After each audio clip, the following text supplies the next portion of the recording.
Welcome back to another episode of the Allied Advisors Podcast, the podcast for mid-market manufacturers looking to scale operations and improve that ever-important bottom line.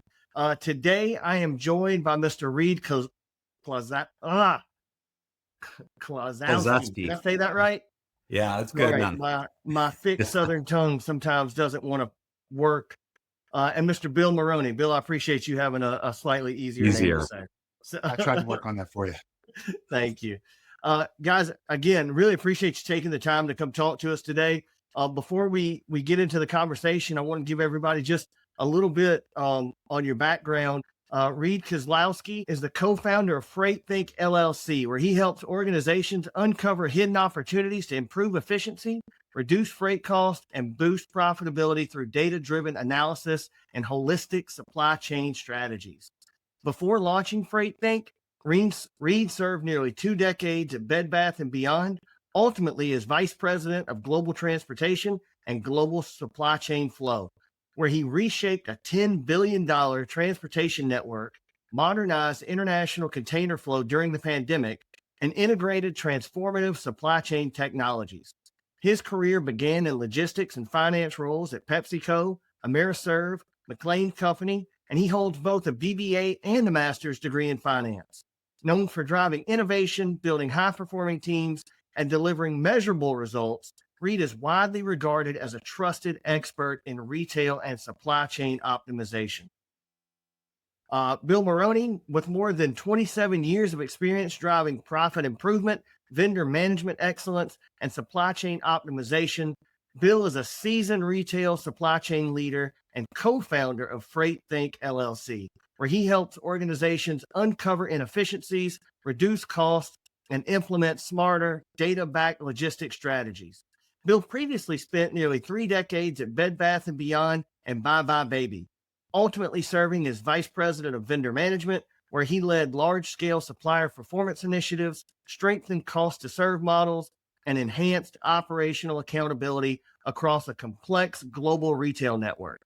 Known for his analytical rigor, collaborative leadership style, and ability to translate data into meaningful financial outcomes, Bill now leverages his extensive industry experience to help companies improve freight performance, renegotiate smarter, and unlock measurable bottom line gains.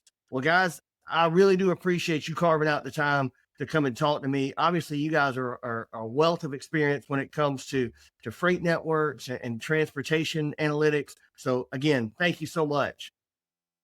We're happy to be here. Thanks for asking us, Justin. Yeah, absolutely. So if you don't mind, I wanted to jump right into it. You both spent years buying freight at very large retailers. Obviously, you saw some problems in the market, which I guess led you to gave you the impetus to start your own consulting firm, Freight Think LLC. Maybe if you guys don't mind, give us some more background on what were those drivers, what did you see, and what problems are you trying to solve for your clients? Jump in, Reid. Sure. Well, first of all, again, thank you for having us today, Justin. Bill and I spent over 20 years, together, right around 20 years, working on 2 sides of the supply chain street, if you will. I had responsibility for transportation and logistics and the movement of goods, and Bill was over with our merchants and suppliers working on, well, what does that mean? How do we translate what's happening in operations and costs to buying and planning and sourcing? And so when we ultimately left Bed Bath, we decided to do some of the things that we really enjoyed and we were successful at in the marketplace. And lo and behold, we didn't realize at the time when we started Freight Think, but the Bed Bath & Beyond organization doesn't look the same anymore as it once did. And most of our former colleagues have gone to other organizations or places, and they've been a big source of our client base and engagement. And so we've really enjoyed continuing to work with a lot of our former colleagues in this new role as a consultants and a service provider. So a little bit, there, and as we go forward, the roles that we're taking with companies in logistics and supply chain, we can kind of start to see how those are changing and what's happening with the landscape of supply chain uncertainty continuing to be, every year there's a new problem. The onset of AI and these new tools, and so we're having to learn along the way as well. But applying the years of experience that we've got has been really valuable to us. Yeah, just kind of to add a little bit to that, I think what we did that was maybe a little different than some others is Reid mentioned that he kind of focused primarily on the sort of traditional logistics side of the street at the risk of oversimplification. And I was more on the product side of the street. And I think what we really tried to do was to bring those two things together, because very often they operate very much in silos where, the operational folks understand the movement of goods, but don't necessarily know a lot about what they're moving. And similarly, the buyers, the planners, the retailers, they understand their product very well, but don't understand how decisions that they make every day, or sometimes don't even make a decision, but allow just kind of the default decision to kick in, and how that can either be sometimes a detriment to what they're trying to do or just a missed opportunity. So sometimes the way I like to say it is, Reid might have been able to tell you that it cost him this much to move a ton or move a truck. And I like to say it costs this much to move a blender or move a towel. That's kind of how we looked at it. You kind of piqued my interest with that, because to me, it's not readily apparent that those two things that you just described, the transportation piece and the product piece, are really related, other than when we start talking about total landed cost and freight spend. But maybe, how do you see the relationship there, and where do you see specifically, where do companies mess up, and where are they leaving money on the table, let's say? Yeah, I think you said the first and maybe the most obvious, which is the total landed cost. And that's really what got me kind of interested in this right from the start. Bed Bath in particular had a very unique supply chain. It was very decentralized. So we had literally millions of small shipments, and freight data being traditionally what it is, very inconsistent, not formatted, paper bills of lading, all those things. It made it very difficult to connect those dots with that much data, that many data points, not just a truckload of this, a truckload of that. There was, so many different smaller pieces. And so I was interested in trying to look at that through the lens of, well, how much does it cost per vendor? And then ultimately, how much per unit, how much per item, different items, what do they cost? How did it affect the profitability? And we found some really, really interesting things. Like sometimes a buyer might think they were saving money from moving from one supplier to another, and maybe they did on the first cost, but now they were distributing the whole country from one spot when maybe the previous vendor had 4 or 5 regional distribution centers, and the landed cost went up. So that was kind of the first place. But then the second is a little more subtle, perhaps, and that's just the whole relationship between cost, speed, and predictability. Because as we all know, you can typically get 2 of those 3 things at the same time. It's hard to get all 3. And this is where, to answer your question about where the missed opportunity often is that decision remains very static. A network is built for speed, a network is built for cost, and they aren't often flexible enough to say, hey, this is a highly volatile item, it's a fashion item, it's a season item, it's in and out quick, let's spend the money on the freight. This other item, this is a more predictable model, we can keep more in stock, we can move it the slow, reliable way. Unfortunately, not a lot of that happens day to day. And I think that's where, sometimes we try to, bring that together and realize that opportunity. Yeah, I mean, when you start talking about looking at you said in the beginning, when you're talking about all of the freight data, and you're exactly right. Freight data is notoriously horrible, because often you're using multiple vendors, right? You might be using a small parcel for some stuff. You might be using freight forwarders. I'm thinking Expeditors, formerly Panalpina, all those guys. and consolidating that to really being able to calculate your total landed cost are often difficult. How do you guys go about aggregating all of that data, connecting all of these data flow streams to get that whole picture? Like what's the strategy there? Maybe I can take this one. It's maybe less strategy than, heavy lifting and a lot of grunt work, because even with the largest companies, oftentimes those information sources are disconnected. And so we've spent a lot of time at Freight Think and in prior roles connecting the dots there. And sometimes it's ugly, taking what is a dimension or weight based or pallet based charge and translating it to a carton with so many units in that carton.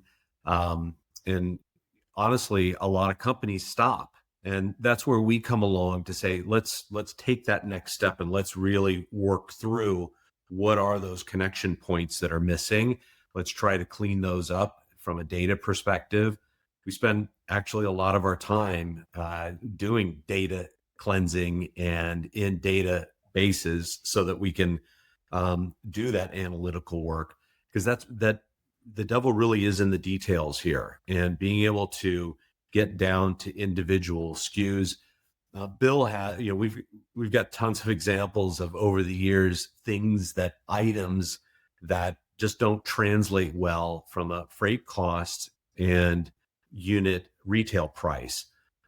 We always use kind of the beanbag example where, you're shipping a lot of air there, and the price point that the merchant wants to sell a beanbag at typically is nowhere close to covering the cost of the shipping expense related to that, right? From a per pound perspective. And so taking all of the SKUs that a merchant might have and being able to translate what do those costs look like throughout the supply chain, not just transportation, but the cost of warehousing and packaging and every element, markdowns, all of the things that have to be kind of added into, is this item profitable or not, is where we, spent a lot of our time. But there's many steps before you get there. And some of the basic blocking and tackling things like having freight data that is in an electronic format, not in, invoice PDF files or even paper. Some of, even it's surprising to us how many shippers haven't gotten to that place where they have a database of all of their shipment history with some sort of reference that you can start to tie back into, a vendor or product item information. But that's typically where we start. And a good root source of that is freight audit data, getting that into columns and rows so that you can start looking at shipment level information by origin, destination, and weight and class and cube, and all of that is really important as a beginning step. And then you can start to graduate onto these more involved connections back to ERP and WM data. That's maybe it's a long, complex process there. And again, we're always surprised.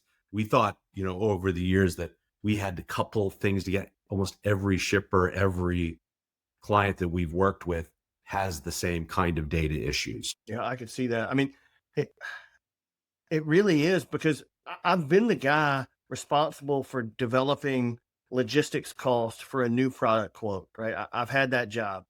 And the way that I did it back then, and this has been 20 years ago, was you planned for the average, right? So if this part's coming sea freight from Germany, I would take my average container cost, divide it by, number of pieces per container, right?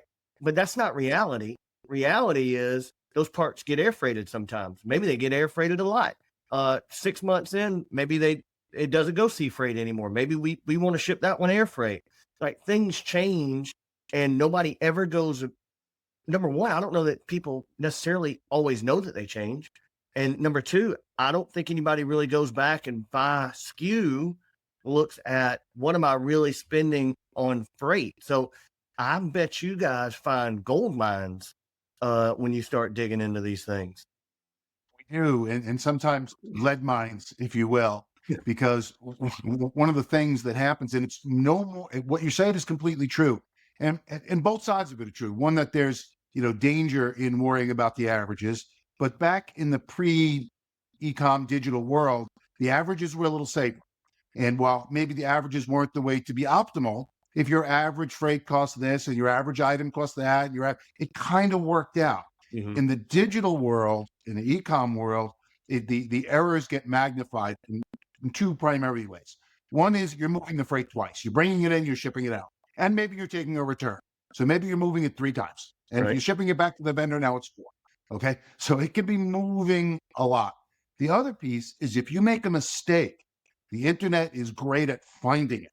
So if you underprice an item and your competitors realize that's a big bulky item, it needs a surcharge, or I need to raise my retail, and you don't, people will jump on Google Shopping or whatever it is, and they'll find that you're the lowest delivered price for this barbecue grill or whatever it is, and all of a sudden you're losing $27 a unit and you don't even know it.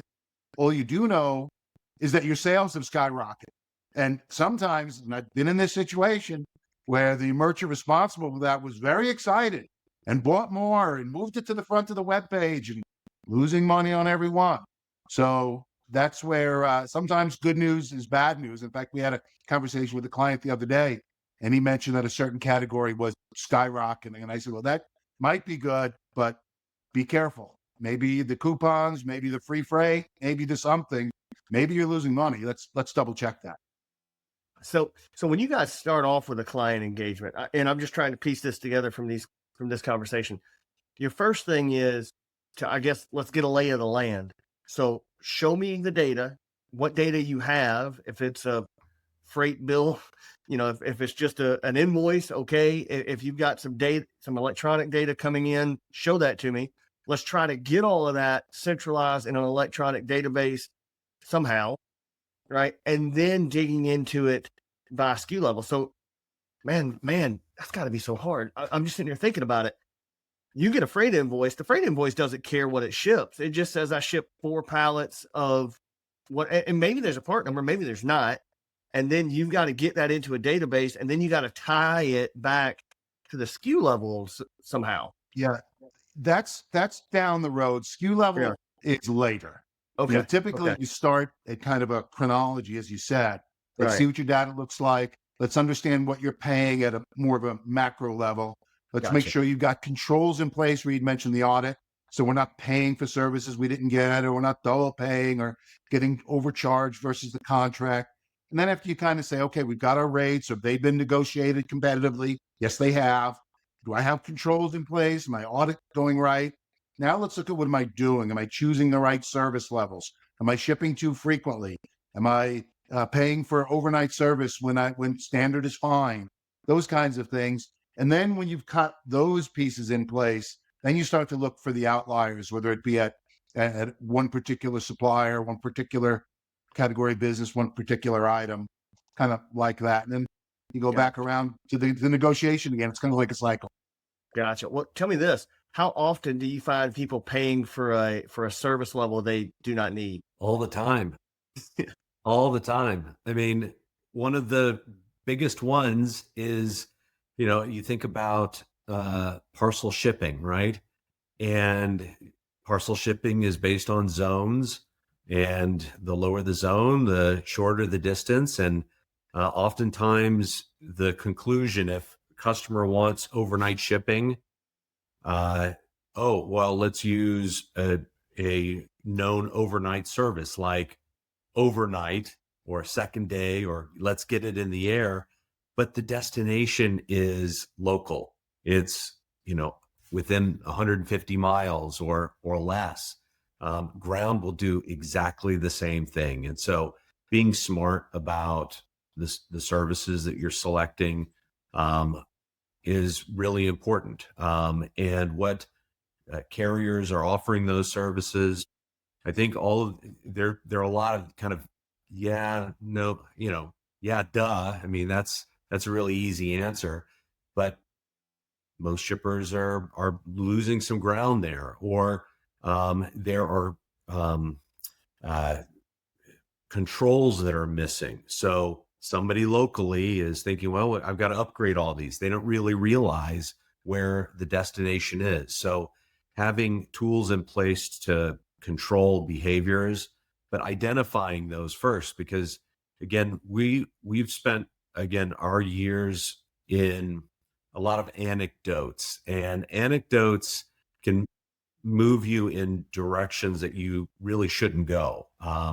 And so behaviors need to be analyzed and really look for the biggest drivers, those situations that are happening the most.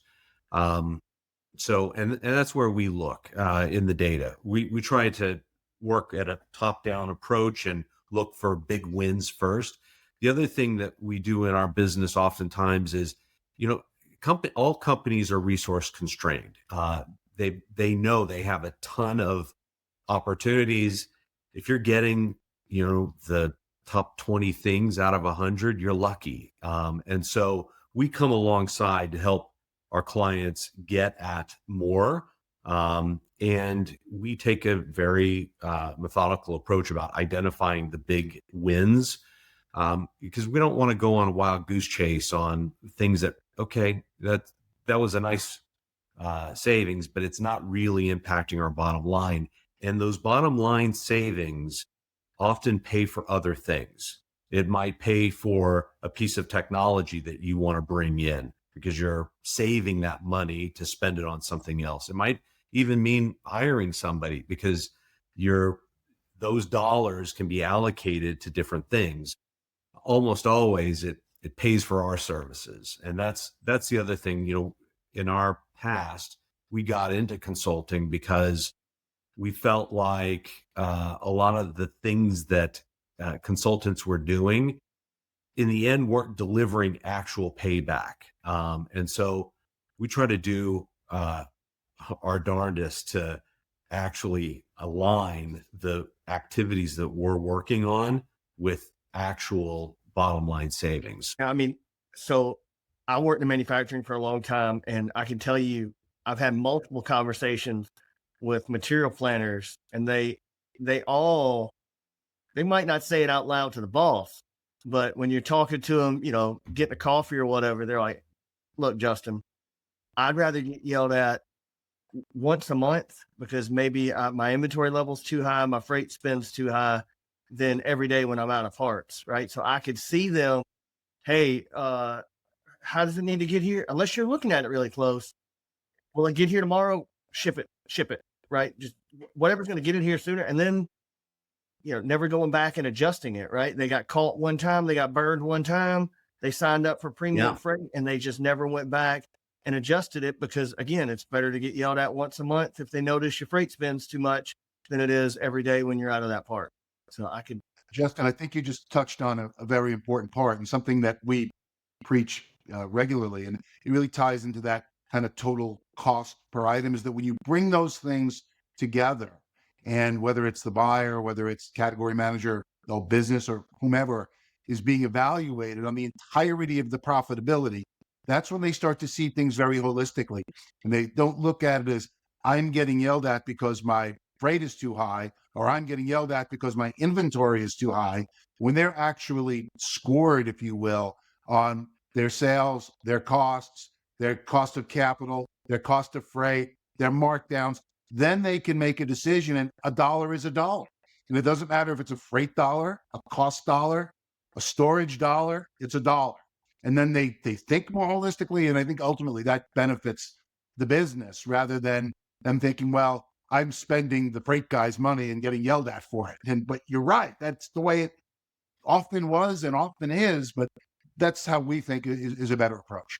Yeah, I think you're right. Making sure you've got the right incentive structures are so important. I mean, in everything, in your whole life, at work, in politics, right? Making sure you've got the right incentive structures is key to making sure you get the right results.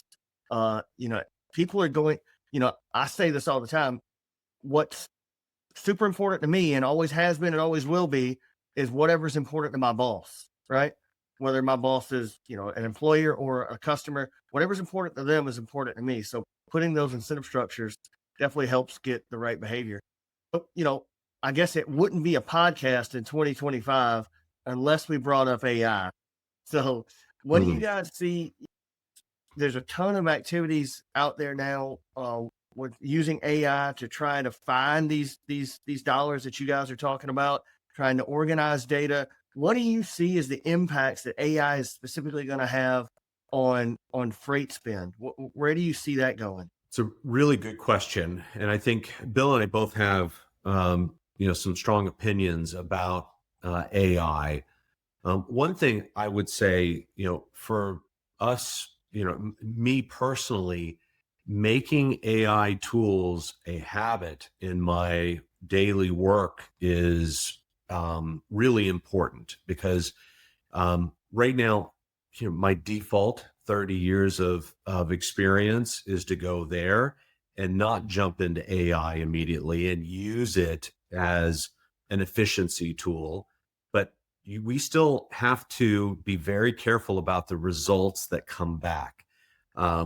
Recently, we did some analysis, and the return on that information looked like, wow, this is great. It looks it did the process of days of work within a few, you know, less than an hour. So you got a big efficiency gain, but the data wasn't complete. You still needed to make sure that it's again, sometimes it might be a few pennies off or it might have missed something. And so scrutinizing it is still there. And I think that's going to get better and better and better. We're in those early days, but I keep, for myself thinking this has to become a habit. It's got to be for organizations. AI tools that are out there have to become a standard process in teams.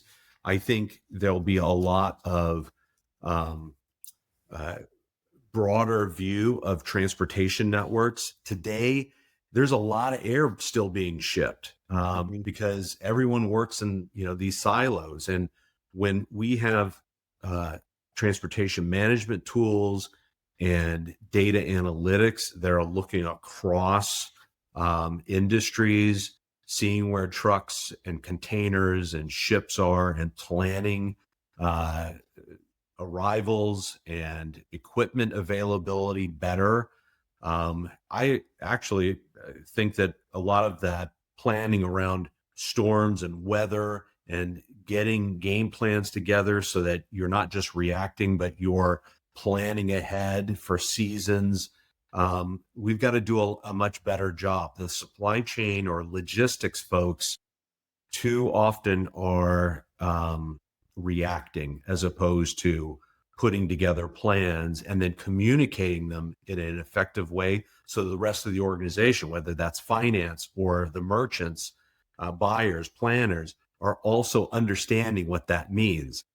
What do you mean there won't be any trucks? Well, this is produce season in the South. They're all going to be gone. So we need to start planning out when we're placing orders and how those orders are flowing into the network to avoid disruption and potentially higher cost or lack of equipment. I know that my carrier friends are going to hate me saying this, but I mean, equipment is a commodity. There's a supply and demand relationship, and costs go up as those supply elements go down. And so we have to be also very careful around what's going to happen in the next. We've been in a period now of lag in terms of the economy and demand for transportation and logistic services.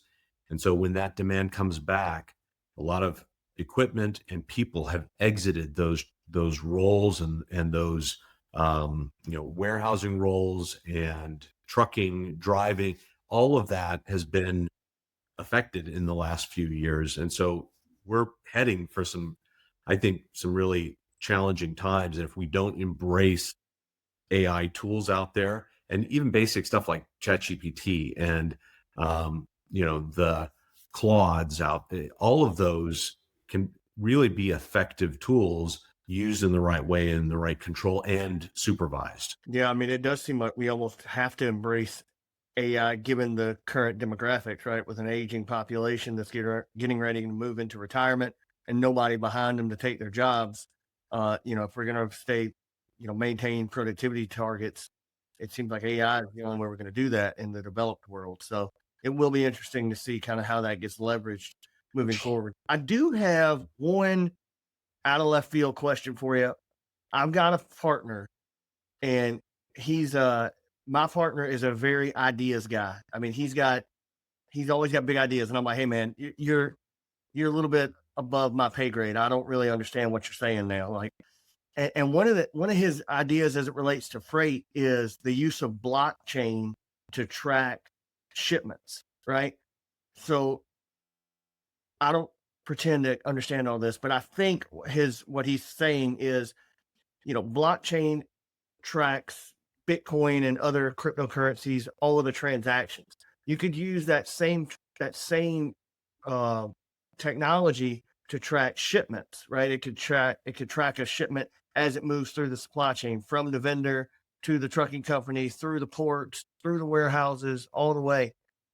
It is that a reality? Is he just out there in left field? I mean, what are you guys seeing on that? Is that something that's actually happening? Can't speak to that personally, but Right. I think the most important thing is, what are you doing with that information? And because the reality is it warning you of trouble when, we mentioned before profitability. One of the things we like to do is bring in is additional thing, which is a sales forecast. Is it telling you you don't have enough product to meet the forecast that you've got? So to me, that's the real benefit in something like that, is not just where is it, but what does it mean? When do I not have to worry about something? When do I need to worry about something? Can I tell my stores, again, back to retail, 3 weeks ahead of time, switch the end caps because the product you've got on the end cap now is running a little lean. The thing you've got in the back of the room, which generally performs as well when it's moved to the front, we got plenty of that.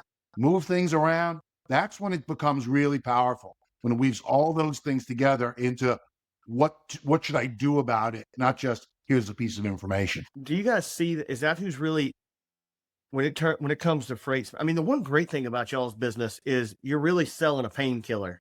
Right? I had somebody else on a couple weeks ago, and they said, "Hey, we want to sell painkillers, not vitamins, right? Because it's a whole lot easier to sell something where people are already experiencing pain, and as opposed to telling them how great their life is going to be. So they are already experiencing freight pain. But do you see that really more acutely felt in the retail space or industrials, mid-market manufacturing? What customers seem to be the most motivated to dig into that freight spend and figure out where the opportunities lie? I think on the surface, for me, it's those who have thin profit margins where every dollar counts. Oftentimes, if you've got, and again, I think with tariffs and all the other things, mounting expenses everywhere and inflation, margins for everyone are tightening. But really, the discount folks, anywhere margin is critical to the future success of the business. And when those margins are thin, that's where you got to dig. And I think, one of the things that we get asked all the time around, what can you do about tariffs? Well, there's not a lot other than go and look at places that you can control. And oftentimes that means the domestic supply chain and areas that perhaps you kind of ignore or feel like that's not giving it the big return. All of them need to be hit. And I think that's, again, where bringing some additional support to the organization, because everyone's busy. You're trying to do more with less, and they're busy operating the business and doing. I love that description of, offering a painkiller, like, because you're not going to get the attention unless you deal with today's problem. And if you can start to gain ground on future problems because you're engaged in that, solving that current problem, and bringing tools that do both, that's really, it shouldn't be this or that. It should be, we're doing both. We're solving the current problems and bringing, benefits to long-term planning, and like the AI piece. Blockchain to me also feels like, gosh, some industries like the airline industry, again, how they're using it. The FAA has a tracker of every plane right in the sky. Where would you go to find a tracker of every truck on the road and what its status is? Many, many times more complex than what the FAA has to deal with. But that's where technology, I think, is quickly catching up to be able to do that. Whether that's where that truck is, stopping to fill up for gas, diesel, to who's paying the bills, and all the rest, tolls. Connecting all of this data together that has been siloed is going to be really important in the future. Yeah, I mean, I can see that too. That was kind of my feedback when my partner proposed this. Is, yeah, I can see it being valuable. I just don't know when and to what extent. But I could definitely see the value in having the data. Going back to Bill's point, if you could use it to drive out cost, to react quicker, to prevent premium freight spend, yeah, I can see the value in it. But how much, I don't know. But guys, anyway, I really appreciate y'all carving out the time to come and talk to us today. Obviously what you guys are doing is definitely in demand right now with the tariffs, with, several years of inflation behind us and increased prices. People are looking to cut costs wherever they can. If folks want to reach out to you, if folks are maybe in a spot where they know their freight spend is too high, they're not sure how to get their arms around it, how can they reach you? What's the best way to go about it? Well, we're in all the usual places. LinkedIn, our website's probably the best place to start, which is freightthink.com. Really simple. But we could put something out on wherever we post this. You can get us on our phone numbers or email address. But that would be the common way, or the easiest way. Right? Gotcha. Yeah, and we didn't even touch on your name, but that's a really cool name that really kind of summarizes what you guys are doing. Let's think about our freight. Let's not just go out there and buy it. Let's figure out how do we buy it better. So, yeah, I was born out of exasperation. One day I muttered in exasperation, I just want to get the buyers to introduce a little freight think into the decision-making process. And we worked for a gentleman named Rich McMahon, and he heard that and he said, yeah, that's a good idea. Also, let's call it that. Kind of stuff. Well, that's a great name. Well, that sounds awesome. And we will definitely link to you guys, your LinkedIn profiles, the website. We'll put all that in the show notes. But again, guys, thank you so much for carving out the time. It really does mean a lot to us. Thank you so much. It was a pleasure being here today. Yeah, Justin, thank you again. Take care. Bye-bye.